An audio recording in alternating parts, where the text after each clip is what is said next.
Oh, ito yung usaping destabilization plot at kumakalat na mag-aalyansa na ang mga sundalo ng mga uniform men para patalsikin si Marcos. Oh, yan po ang kumakalat ngayon at sa katunayan, mayroong mga natutuwa, mayroon namang hindi natutuwa, pero bibigyan ko po ng argumento at komentaryo itong patungkol dito. Quote lang daw siya.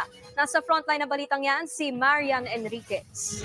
Medyo it was taken out of context, no? Yung sinabi ko, I did not mention about destabilization plot. Hindi totoo Hindi raw totoo, hindi niya sinabi meron destabilization plot. Pakinggan nyo mamaya ang kanyang speech. kung may destabilization plot laban kay Pangulong Hindi marinig? Ano hindi marinig? Naririnig ba? O, tuloy. Bongbong Marcos sa hanay ng Armed Forces of the Philippines. Yan ang iginiit ni AFP Chief of Staff General Romeo Browner Jr. matapos isiwalat ang umano'y nilulutong kudeta sa kanyang talumpati sa Joint Change of Command at Chief of Office Ceremony sa Camp Don Basilio Navarro sa Zamboanga City kahapon. Marami po tayong naririnig ngayon,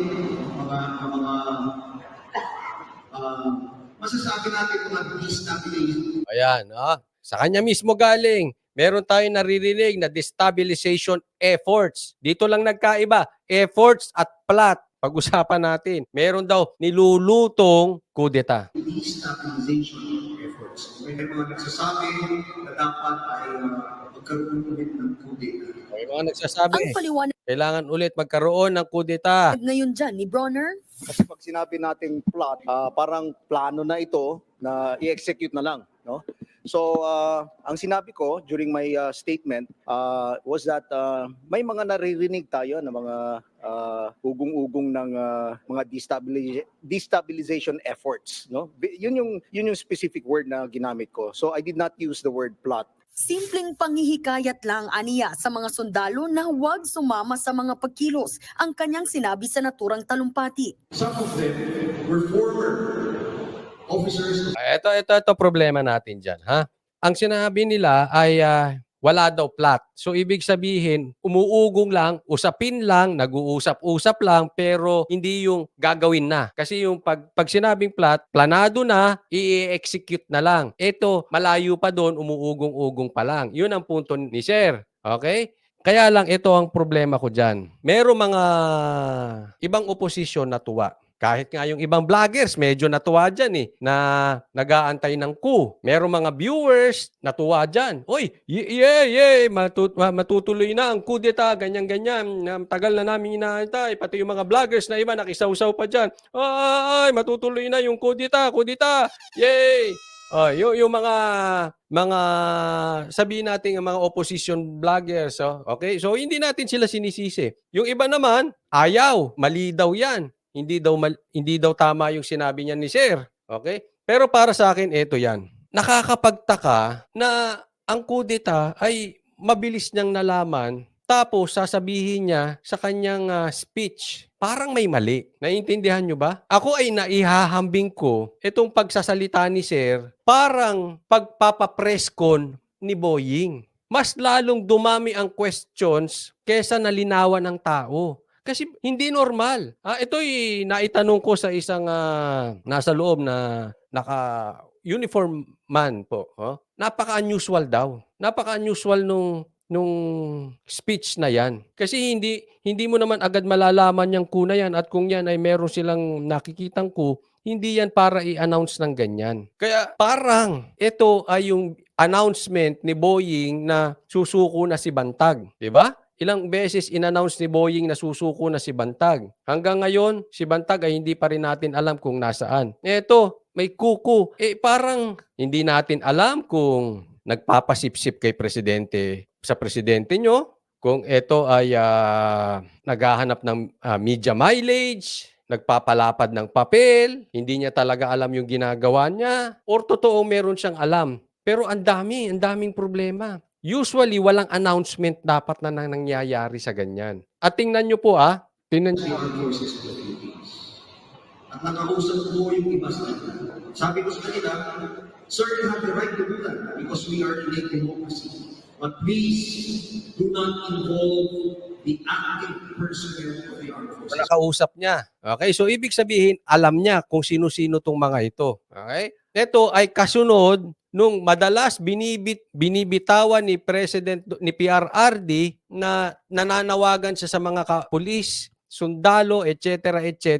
Okay? Ang datingan nito, bubuelta na naman kay Sara. Ganyan man ang intensyon niya or hindi, ganyan po lumalabas yan. Balik na naman niya kay Sara. Kaya ang datingan po sa akin, hindi talaga nila tatantanan dito si Sara. May bago na naman ganyan. At kung totoo mang meron, yan dapat ginagawan niya ng paraan. Sinasabi niya kay Marcos, sinasabi niya sa mga officers niya, gagawan nila ng paraan. Hindi yung i-announce ng ganyan. Ang datingan ay parang, again, yung trial by publicity. Parang may binibira. Parang black propaganda. Parang may masisira. Parang may karga. Naiintindihan niyo po yung ibig kong sabihin? Sabi ni Bright Naria, dapat tinuhuli niya na kung nakausap niya. Kaya nga, hindi ko alam bakit niya dinala at kinarga ng media po. Awa na tayo sa ating bansa.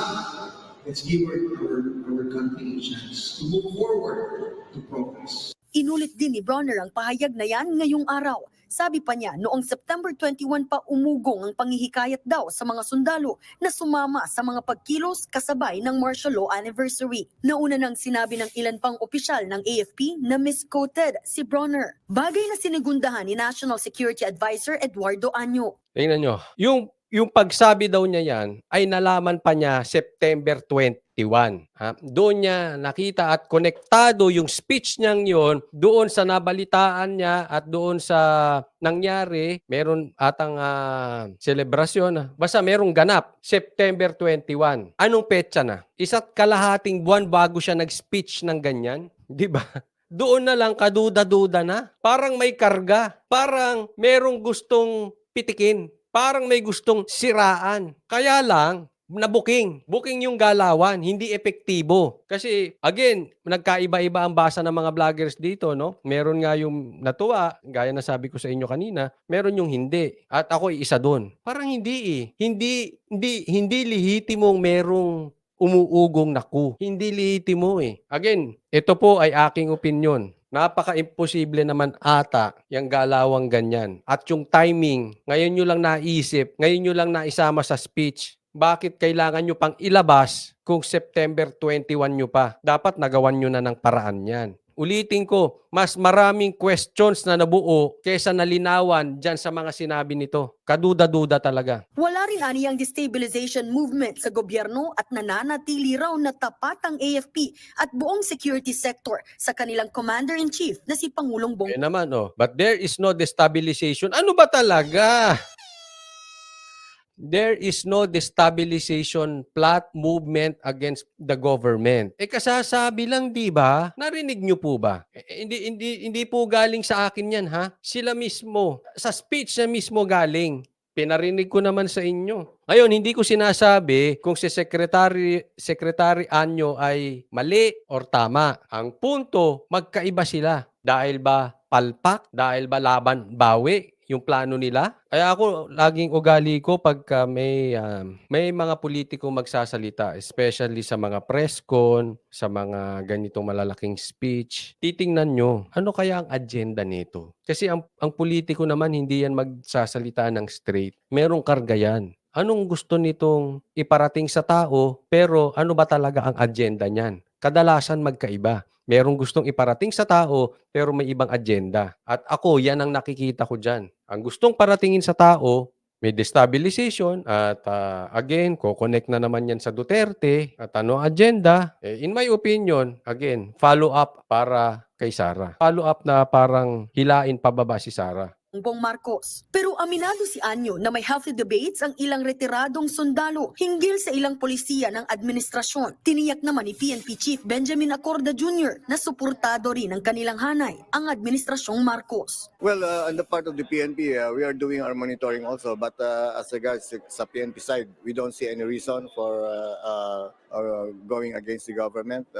We are very much, lalo ang police, we follow the rule of law. Tikom naman ang bibig ng liderato ng Tulad nito, Review Channel, sabi niya, ang main purpose talaga dyan ni Browner is para siraan sa publiko ang mga Duterte. Simple as that. Nakakaya siyang army chief, nagpapagamit sa politiko. Ako, I agree with Ray. Patrick, sabi ni Patrick, correct. Destabilization efforts or plot is only announced after it has been foiled. Otherwise, it will never be successfully uncovered. Ano eh, yan nung napanood ko 'tong balita 'to kanina, tumaas ang kilay ko, eh. Sabi ko. At ayan, nasa screen niyo magkausap si Zubiri at si Speaker, ang mga nagmamahal sa bansang Pilipinas na sobrang concern. Kamara sa umugong na destabilization plot. Nagsalita na yata si Chief of Staff, General Bronner, kaya doon na lang tayo, iiwan na natin sa salita na lang niya. Wala namang pahayag si Paiba-iba nga sir ang salita niya eh. Nung isa may destabilization, tapos ngayon na-misinterpret. Na-misinterpret ba or palpak yung plano? Hindi, palpak yung ha? Eto okay mabalikan mo lang. Yung sa aking palagay, talagang yung ginawa kay Sara, kay BP Sara, na sinilip itong confidential funds, bumubuelta sa kanila. Kasi ngayon, alam na alam ng taong bayan na yung kanilang plano na tumakbo sa 2028, na yung kanilang plano na para hilain pababa si Sara. At higit sa lahat, alam na, nagising na si BP Sara na kung sino ang tunay niyang kaibigan at sino yung ginagamit lang siya. So, yung sa madaling salita, yung plano ay parang pumuputok sa mukha nila. Same nito. Kaya kaduda-duda kasi pagka sobra sa announcement. Pansinin nyo, 'di ba si Speaker mismo sinabi niya, your days are numbered sa mga smuggler. O anong petsa na? May nangyayari ba? Yung nasa listahan nila na included si Michael Mann, inimbestigahan ba? Nasa listahan nila 'yon. Pinakita 'yon sa mainstream media, kasama ron. Anong punto ko? Pagka sobra sila sa yung mga pautot nila sa media, parang kaduda-duda. Senate President Mig Zubiri. Ang oposisyon naman kumakalap pa ng karagdagang detalye tungkol sa issue. Bilang bahagi ng minority at bilang bahagi ng oposisyon. Ayan, iboto nyo. Manalo pa kaya ang dilaw? Ay, nako. Isang pangunahing concern na yung democratization process natin sa Pilipinas, already as difficult as it is, ay magpatuloy at mas gumanda, no? Patuloy pang kinukuha ng News 5 ang panig ng palasyo pero wala pa silang tugon. Nagbabalita mula sa frontline. O yan, sabi ni Bright Naria, isa pa Coach Oli ang dalawang concern sa bayan, di kaya sila ang tandem sa 2028. Hindi ko maano hindi ko matansya pa si Zubiri. Si Romualdez, malamang-lamang yan, 2028 tatakbo yan. Dalawa lang yan ang ilalaban nila, si Romualdez o si Tulfo, laban kay Sara. Pag hindi tumaas talaga yung kaya pag hindi talaga tumaas ang rating nito si Romualdez, mapipilitan sila at least si Tulfo baka ang itatap nila. Kasi kung hindi naman mananalo si Romualdez, review, nagsama ang dalawang buhaya. Siguro, Coach Oli, kung sakali magkaroon ng kudita, ang unang may kasalanan nito yung si Speaker. Dahil nagkaroon ng lakas ng loob na pati na si Risa, leftist at pati na si Risa. Well, again, hindi ko po masasabi kung talagang magkakaroon ng kudita or wala. Pero kung tatanungin nyo ang opinion ko, ako'y naniniwala. Sa ngayon, wala. Wala pa sa timing? Wala. I don't think so. Ito, mas ang paniwala ko dito ay merong gusto lang siraan at meron lang gustong pumapel kay Marcos. Nagpapalapad ng pangalan dahil sa ambisyon.